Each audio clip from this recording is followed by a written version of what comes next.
Coming up on Global Business, Chinese President Xi Jinping has urged Zhejiang province to lead in technology innovation and promote green, intelligent and high-end manufacturing.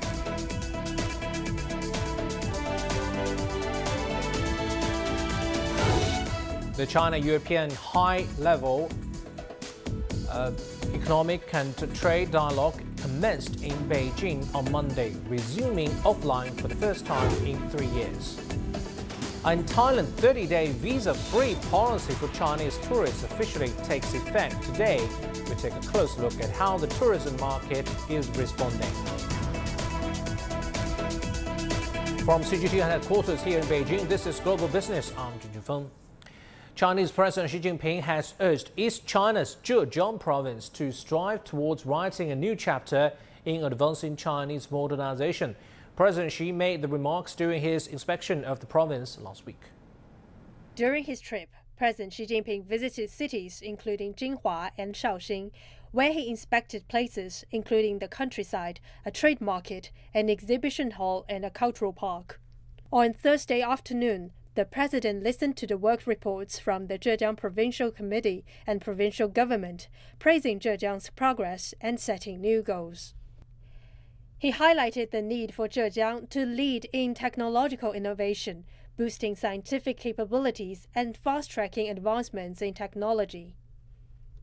Xi emphasized the significant role of businesses in technological innovation and the importance of integrating innovation, industry, funding, and talents. Xi Jinping urged for the promotion of a green, intelligent, and high-end manufacturing sector and the enhancement of the digital economy. He stressed the reduction of urban-rural, regional, and income gaps to foster common prosperity, focusing on employment expansion and the improvement of social security systems. Rural revitalization and the comprehensive rural development projects were underscored for their crucial role. On the topic of reform, President Xi called for innovation in various sectors, promoting openness in rules, regulations, and standards. He urged Zhejiang to adapt to global economic and trade rule changes and to support private enterprises' active global participation. In cultural aspects, Xi Jinping encouraged Zhejiang to assume a new cultural mission for the modern era. He highlighted the importance of preserving cultural heritage, promoting traditional culture, and developing new cultural forms reflecting contemporary demands. He also noted the significance of enhancing Chinese cultural influence globally. On his way back to Beijing, President Xi Jinping also visited Zaozhuang City in East China's Shandong province.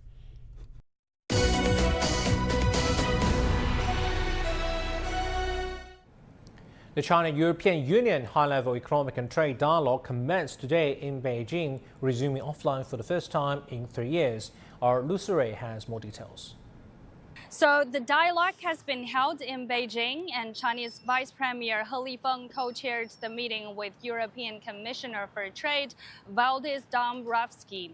This is the mechanism's first in-person dialogue in 3 years, and it sends a positive signal for the improvement of China-EU relations. And analysts say China and the EU are facing more challenges in the economic and trade field than in the past, because some old and new issues accumulated during the 3 years of the pandemic, and it becomes more urgent to solve these problems now more than ever. And during the dialogue, the EU Trade Commissioner said that China created a more politicized environment via its new laws. And Chinese Foreign Ministry said that all China's law enforcement and judicial activities are carried out on the basis of facts and law. And China encourages and supports normal exchanges and cooperation between China and foreign countries as long as they abide by Chinese laws and regulations, any foreign citizen and organization can live and work in China in peace and contentment. And the issue of whether Beijing is subsidizing its electric car industry was also mentioned during the dialogue. And China said it has always opposed all forms of trade protectionism, and the relevant measures taken by the EU are not conducive to the stability of the global automotive industry chain and supply chain, and are not in the interests of either party. And China urges the EU to maintain the stability of the global industrial chain and supply chain and the overall interests of the China-EU Comprehensive Strategic Partnership. And China hopes EU will create a fair, non-discriminatory and predictable market environment for the common development of China-EU electric vehicle industry. China and European Union, as two major forces in a multipolar world, have seen their ties continuously strengthened through win-win cooperation. In 2022, China and EU stood as each other's second largest trading partner with a total trade volume of over $846 billion. This equals to an average trade volume of $1.6 million per minute. In part, this is down to the emergence of a more refined trade structure for green products such as lithium batteries, new energy vehicles and photovoltaic modules. In 2022, new investment from European countries in China rose by 70% year-on-year to over $12 billion. Meanwhile, China's investment in Europe reached over $11 billion, marking a 21% year-on-year increase. Earlier, Xi Jinping talked to Jean-Claude Trichet, the former president of the European Central Bank, at this year's Bond Summit in Shanghai to get his insights on bilateral relations. Trichet said China and the EU have a very close trade relationship and the two sides have to engage in appropriate dialogue to deepen cooperation. At the Bund Summit, we heard from the EU Trade Commissioner. He said that the EU has no intention to decouple from China. Of course, this is a complex relationship, right, between China and the European Union, and yet trade ties between the two sides very robust. How important do you think are China-EU economic ties, especially in a world like this, especially as the global economy is trying to recover with stronger momentum in our post-pandemic world? China is the first economy with which we are trading in Europe. And this is symmetric because also Europe is the first trading economy for China. So we have a very close relationship on the trade side, which is very precious, I have to say. And I take it that the message of the European, my own message, of course, would certainly be that we have to keep this relationship as close as possible, also taking into account, of course, that there are different views on some of the trade aspect, that each country, China on the one hand, Europe on the other hand, wants to keep its own strategic, I would say, assets. And so we have to embark on the appropriate dialogue in order to be sure that the immense area where trade has to be totally free and can increase more, even if we are already the best partner, the most important partner on each side of this dialogue, and also the threshold, the limits where we have both to protect our, I would say, strategic interest. But I am confident. I know that the European banks are very anxious to be active in China, and I have also to say that from that standpoint, it is very important that they can accompany the, I would say, rise of our trade. Commercial trade, I would say goods and services trade, also need to be accompanied by the financial sphere. And this is true, of course, for the Chinese financial, I would say, institutions, as well as for the European financial institutions. Watching Global Business, come up next. China's tech giant Huawei holds a launch event to showcase new products in Guangdong.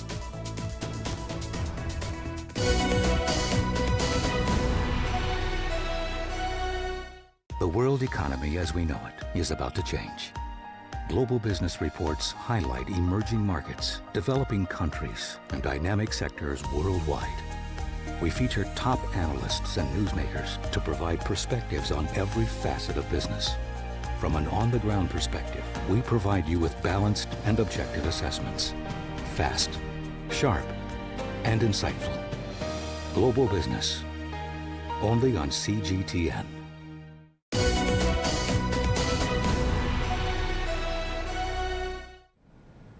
Huawei Technologies on Monday unveiled a series of new products, including the latest Mate Series 60 smartphone. Millions of people watched the launch on the internet, with some viewing it as a sign that the company has overcome U.S. sanctions. Since 2019, U.S. sanctions have cut off Huawei's access to advanced chip-making tools and weakened its smartphone division. Yu Chengdong, CEO of Huawei's Consumer Business Group, said that Huawei's Harmony OS operating system has been continuously evolving over the past 4 years, and the entire system now has over 700 million users worldwide. To discuss the details of Huawei's product release and most recent tech breakthroughs, we're joined by Liu Chi, Vice Dean of the School of Computer Science and Technology at Beijing Institute of Technology. Thanks for joining us. In your opinion, what's the most important message from Huawei's product release?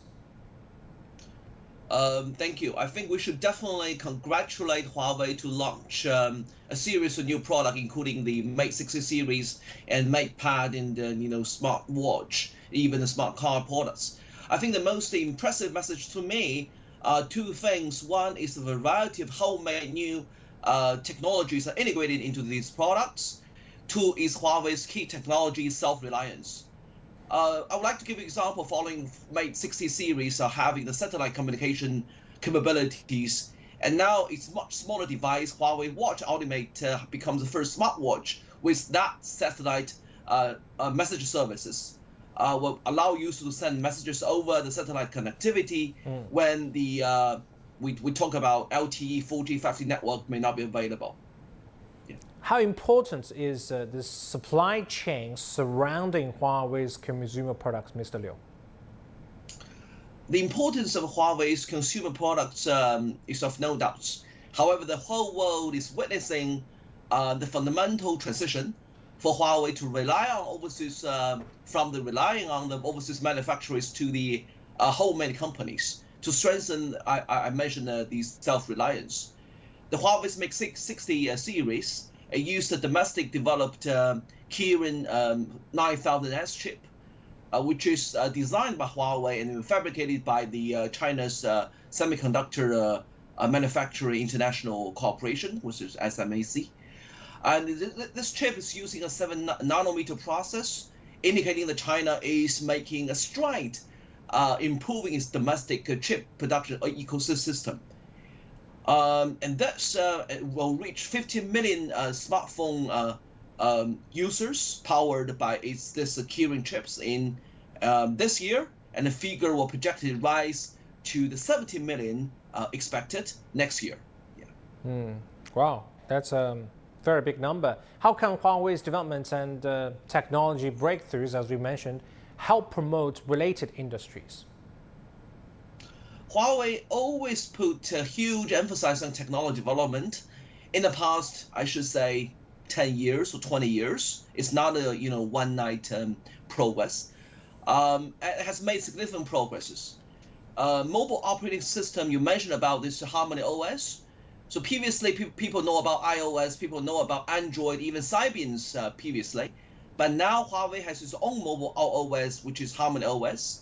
This Harmony OS 4, released in August last year, brought many new features, including smoother than ever before the animations, the variety of different screen personalization options.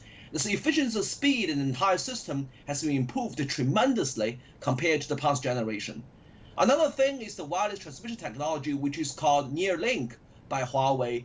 I believe it's, according to a number, it has 60% less power consumed than traditional wireless transmission technology, 6 times faster, and even 10 times network connection support.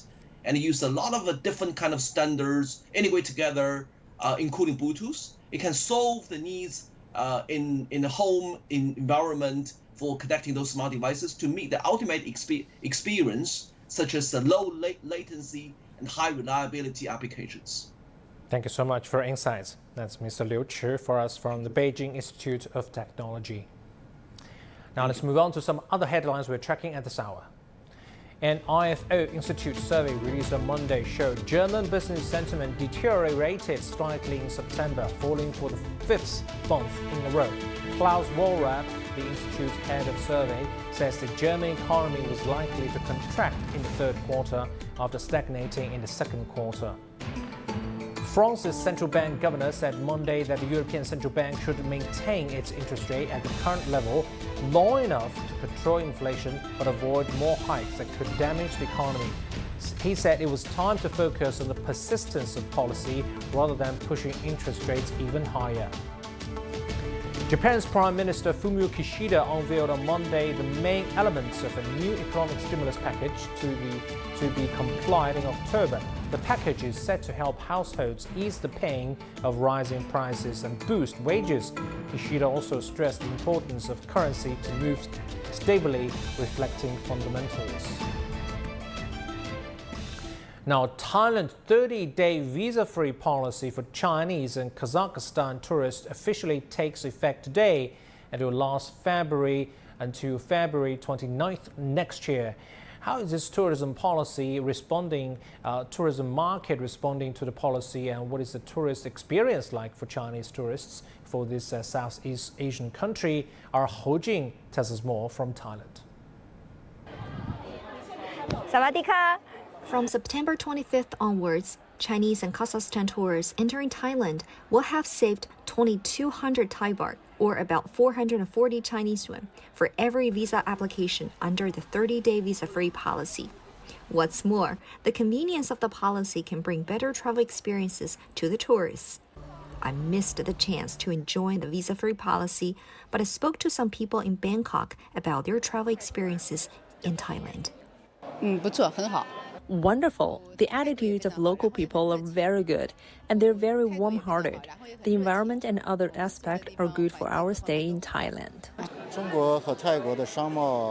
Business activities are quite frequent between China and Thailand. I have been doing business with Thailand in the food industry for over 20 years, and Thailand is our main market. The level of consumption here is now high and the service is quite good. From my observation over the years, Chinese and Thai people both like each other. Signs and services provided in Chinese can be seen and heard almost everywhere. We as tour guides in the Grand Palace can greet and receive 2 to 3 groups of tourists per day. The visa-free policy is good for both Thailand and Chinese tourists. I can say like 80% for Asian mixed with Chinese guests. Actually, we have the famous Chinese restaurant here. The name is Long Fong. So it is a very traditional Chinese restaurant here. The payment is convenient too. These days, many restaurants, supermarkets, and shopping malls accept Chinese credit cards and even Alipay and WeChat payment methods. Ho Jing, CGTN, Bangkok, Thailand. You're watching Global Business. More to come after break. We check out how the Al-Aman city in Egypt, where Chinese companies building 5 residential skyscrapers under the Belt and Road Initiative.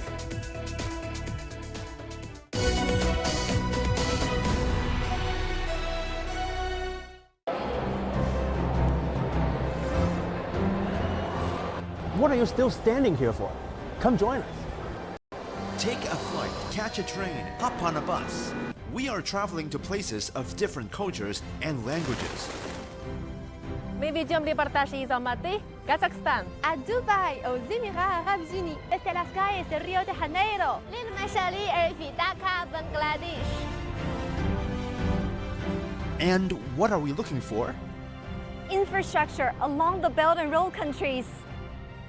Stories of how they promote growth and improve lives. Only on our special series of the New Silk Road.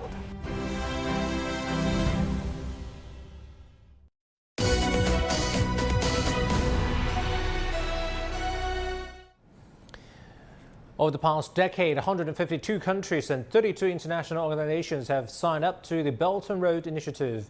As the initiative hits its 10-year mark, CGTN's reporters have traveled to 22 Belt and Road nations across Asia, Africa, Europe, and Latin America to hear the stories on collaboration, transformation, and people-to-people exchanges under the framework.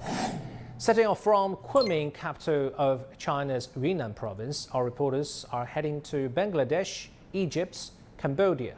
In this episode, we follow my colleague Wu Bing in Egypt, who traveled to New Alamein city, where a Chinese company is building 5 residential skyscrapers.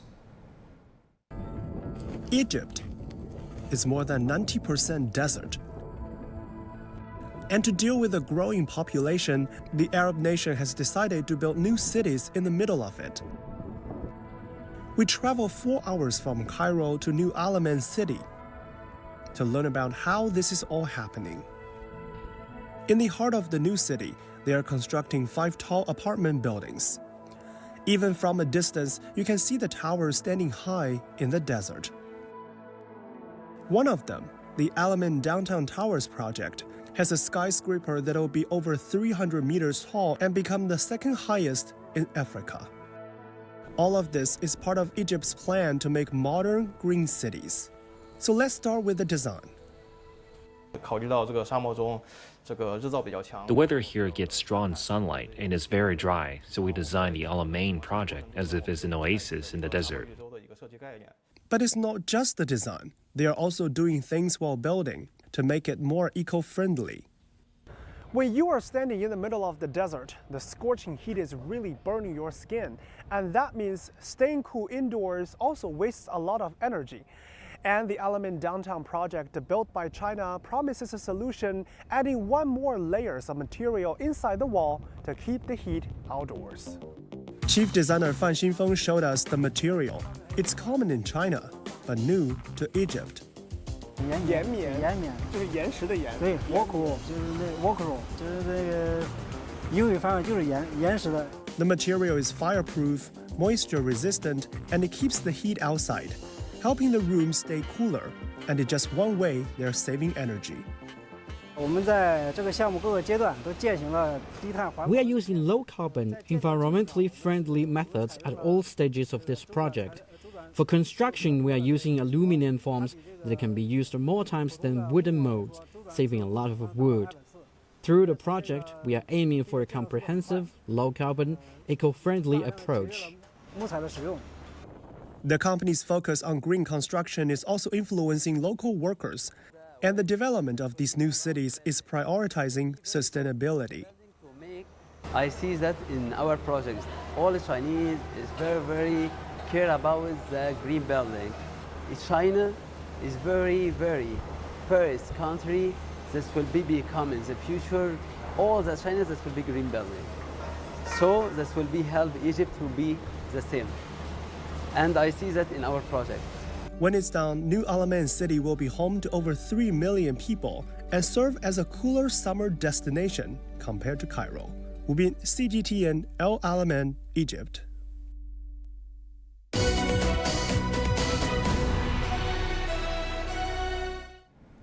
Japan's breaking team will be seeking a spot on the podium when they compete in the sport's debut appearance at the Asian Games in Hangzhou, with the discipline status in their country rising from a stigmatized street craze to business success story over the past 20 years. And as Chris Gilbert reports from Tokyo, the squad are now looking to take that experience to the international stage in Hangzhou.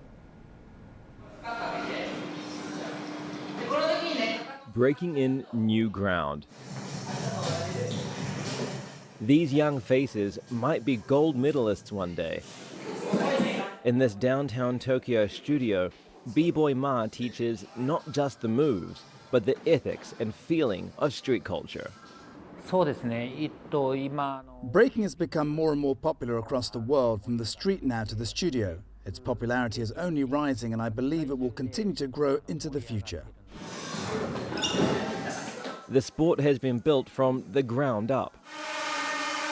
Its roots are in street culture, and outside the studio, that's where it can still be found.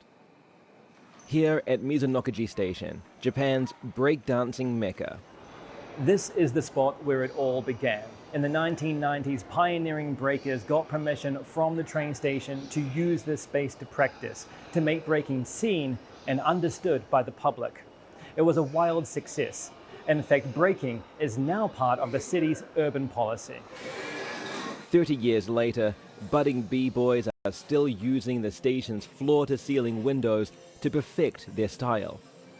Even though this is a common sight for commuters today, society was not always so friendly towards breaking.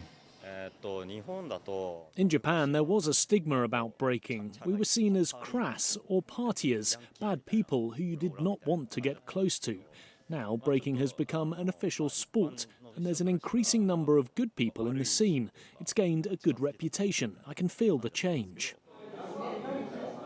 B-boy Steez also started his career on the station floor.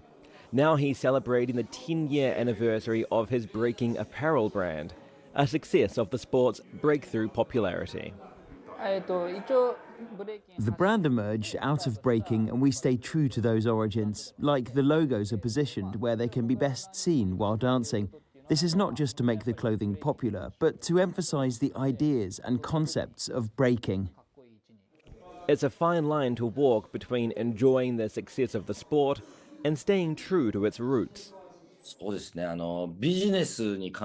Even without the Asian Games and Olympics, there are millions of dollars of prize money up for grabs in breaking competitions. I hope breakers find financial success, but I also hope Japan preserves the street culture of breaking at the same time. From humble beginnings, Japanese b-boys have high hopes for these Asian Games and that the future of breaking in Japan may be golden. Chris Gilbert for CGTN in Tokyo. As long as they're having fun. Now do for this edition of Global Business here on CGTN. I'm Jun Yufeng. Thanks for watching. CGTN continues with more news and views. Stay with us.